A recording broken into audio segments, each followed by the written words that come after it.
एक घने जंगल में जहाँ बहुत से जानवर रहते थे। वो सब आपस में प्यार मोहब्बत से जिंदगी गुजार रहे थे, लेकिन उनके दरमियान एक बंदर भी था जो बहुत शरारती था और सबसे अलग मिजाज रखता था। वो हर वक्त किसी न किसी शरारत के बारे में सोचता रहता और दूसरे जानवरों को छेड़ता, उन्हें तंग करता और गुस्सा दिलाता।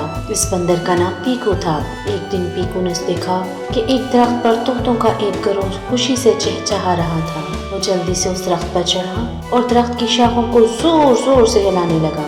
तोते अपना तवाज़ुन खो बैठे और घबरा कर तेजी से उड़ गए। हा हा हा हा, देखो कैसे उड़ रहे हैं, पीकू हंसते हुए बोला। कुछ दिन बाद पीकू को एक कछुआ नजर आया जो आहिस्ता आहिस्ता जंगल की जमीन पर चल रहा था। पीकू ने जब उसे देखा तो उसकी शैतानी करने की फितरत फिर बेदार हुई। उसने जल्दी से जमीन से पत्थर उठा उठा कर कछुए की कमर पर रखना शुरू कर दिए और जोर से पुकारा, अब देखते हैं तुम कितने ताकतवर हो। इस पर कछुए ने एक आह भरी मगर कुछ कहे बगैर अपना सफर जारी रखा। इसी तरह जंगल के तमाम जानवरों के साथ पीकू की शरारतें अरूज पर थीं। कभी वो शेर की दुम खींचता, कभी हाथी के केले छुपा देता, कभी सोए हुए शेर पर पत्ते गिरा देता। गर्ज जंगल के तमाम जानवर उसकी हरकतों से शदीद तंग आ चुके थे, मगर पीकू को किसी की कोई परवाह नहीं थी। उसे लगता था कि ये सब सिर्फ एक मजाक है। फिर एक दिन जब पीकू दरख्तों से झूलता हुआ आगे बढ़ रहा था, अचानक उसका हाथ फिसल गया और वो धड़म कांटों से भरे झाड़ में जा गिरा।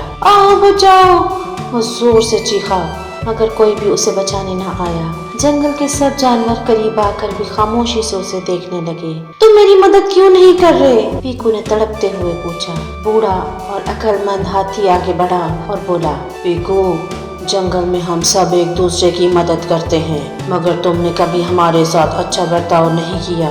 तुम हमेशा हमें तंग करते हो, अब हम तुम्हारी मदद क्यों करें? मुझे बहुत अफसोस है। अब मैं समझ गया हूँ कि दूसरों को छेड़ना और तंग करना मजाक नहीं बल्कि ये गुनाह है और लोगों को भी इससे तकलीफ होती है। प्लीज मुझे माफ कर दो, पीकू ने अफसुर्दगी से कहा। सब जानवरों ने देखा कि पीकू वाकई शर्मिंदा है, इसलिए सब जानवरों ने उसकी मदद करने का फैसला किया। हाथी ने अपनी बड़ी और मजबूत सूंड आगे की तरफ बढ़ाई और उसे झाड़ी से बाहर निकाला। तोते उसके जख्मों पर लगाने के लिए पत्ते कूट कर लाए और कछुआ उसे अपनी पीठ पर बिठाकर वापस उसके दरख्त तक ले गया। उस दिन के बाद पीकू ने अपनी तमाम बुरी आदतें तर्क कर दी।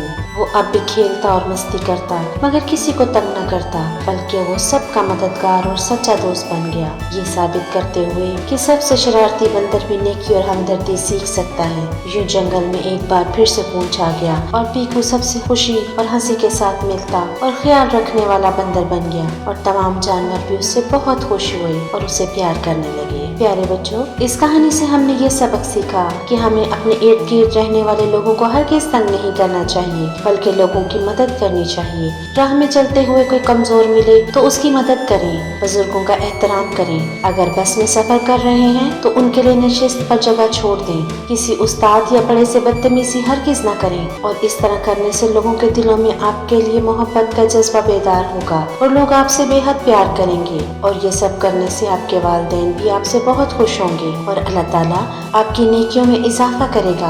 उम्मीद है आज की ये कहानी आपको पसंद आई होगी। आपसे इल्तमास है कि हमारे इस चैनल को लाइक करें, सब्सक्राइब करें, अपने दोस्तों के साथ शेयर करें और घंटी के बटन को दबाएं ताकि आने वाली हर सबक आमोज कहानी हमारे प्यारे बच्चों तक पहुंच सके। आपका बहुत शुक्रिया।